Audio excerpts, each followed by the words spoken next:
नोएडा में श्रमिक लगातार सड़कों पर उतरे हुए हैं और आंदोलन कर रहे हैं। जिस तरीके से श्रमिक, आपको बता दें कि पिछले 5-6 दिन से अपनी मांगों को लेकर के प्रदर्शन कर रहे हैं, वहीं नोएडा अथॉरिटी, प्रशासन और पुलिस के अधिकारियों ने जिस तरीके से मंत्रणा की, जिस तरीके से बैठक की, उन्होंने इस बात को कहा कि जो भी उनकी समस्याएं हैं उनका समाधान किया जाएगा। लेकिन जिस तरीके से श्रमिक आज सुबह से ही सेक्टर 82 की बात करें, सेक्टर 62 की बात करें, या तमाम जो लेबर एरियाज़ हैं वहाँ पर, जहाँ पर फैक्ट्री के मजदूर मौजूद रहते हैं, वहाँ पर जहाँ फैक्ट्री एरियाज़ हैं वहाँ पर मजदूर बड़ी तादाद में इकट्ठा हुए। कई गाड़ियों को, आपको बता दें कि पथराव किया गया, गाड़ियों को आग के हवाले किया गया, सड़कों पर उतरकर जमकर प्रदर्शन किया गया। सबसे बड़ी बात यहाँ पर यह है कि पुलिस की मौजूदगी में भारी संख्या में पुलिस बल की तैनाती की गई थी। उसके बाद भी वहाँ पर प्रदर्शन होता रहा। बड़ी संख्या में जो श्रमिक हैं, जो मजदूर हैं, वो ये कह रहे हैं कि सरकार ने जिस तरीके से नए नियम लागू किए गए हैं, 1 अप्रैल से उनको भी बढ़ी हुई सैलरी का लाभ मिलना चाहिए। साथ ही साथ जो वीकली ऑफ हैं या फिर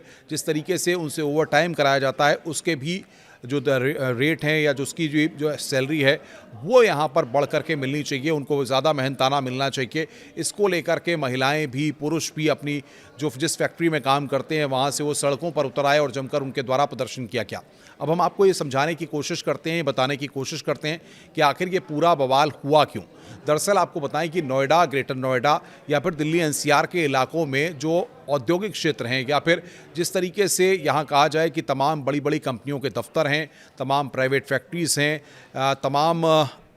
अपैरल की कंपनीज़ हैं जहाँ पर कपड़ा तैयार किया जाता है, कपड़े से जुड़े हुए उद्योग किए जाते हैं, तो वहाँ पर बड़ी संख्या में महिलाएं और पुरुष काम करते हैं। जब वहाँ पर किसी तरीके से उन लोगों को इस बात की जानकारी हुई कि सरकार की तरफ से नए कानून को लागू किया गया है, उसके बाद से यहाँ पर विरोध प्रदर्शन शुरू हो गया। लोग सड़कों पर उतर आए और उन्होंने वहाँ पर उतरकर जमकर प्रदर्शन किया। जिस तरीके से प्रदर्शन किया गया उसमें आपको बता दें कि बड़ी संख्या में युवा, महिलाएं सब शामिल हो गए। उनका साफ तौर पर कहना है कि उनको इस महीने से बढ़ी हुई सैलरी दी जाए, साथ ही साथ जो अलाउंसेस हैं या सरकार ने जिस तरीके के मानक तय किए गए हैं उनका लाभ भी उनको यहाँ पर मिलना चाहिए। लेकिन प्राइवेट कंपनीज़ की तरफ से या उनके मालिकों की तरफ से इसको लेकर कोई भी बयान सामने नहीं आया, जबकि जो बॉडीज़ हैं जो इसके लिए काम करती हैं, या फिर ये कहा जाए कि एंटरप्रेन्योर एसोसिएशन की बात की जाए या तमाम जो व्यापारिक संगठन हैं, उनकी तरफ से प्रशासन को इस बात के लिए आश्वस्त किया गया था कि बाकायदा जो श्रमिक हैं उनका रिकॉर्ड बना करके उनको जो मेहनताना दिया जाता है,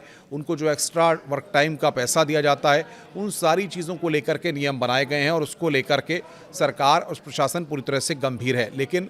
श्रमिक इस बात को मानने के लिए तैयार नहीं थे और आज उन्होंने कई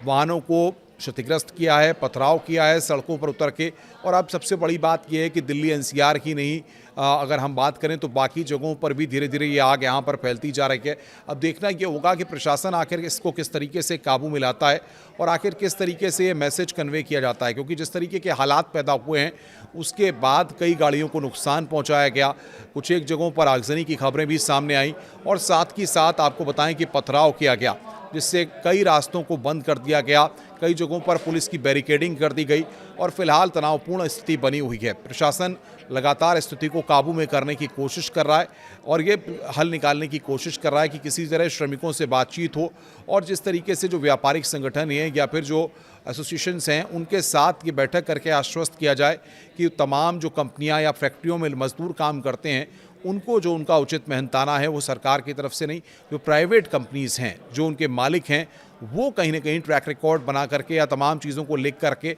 उनका वो मेहनताना उनको दें, जिससे कि इस तरीके का आक्रोश एक बार फिर न पनपे। लेकिन क्योंकि जिस तरीके से हम देख रहे हैं कि सड़कों पर बड़ी संख्या में महिलाएं, पुरुष और तमाम लोग पहुंचे हुए हैं, तो ऐसे में उनका प्रदर्शन लगातार जारी है और ये विरोध के स्वर लगातार बढ़ते जा रहे हैं।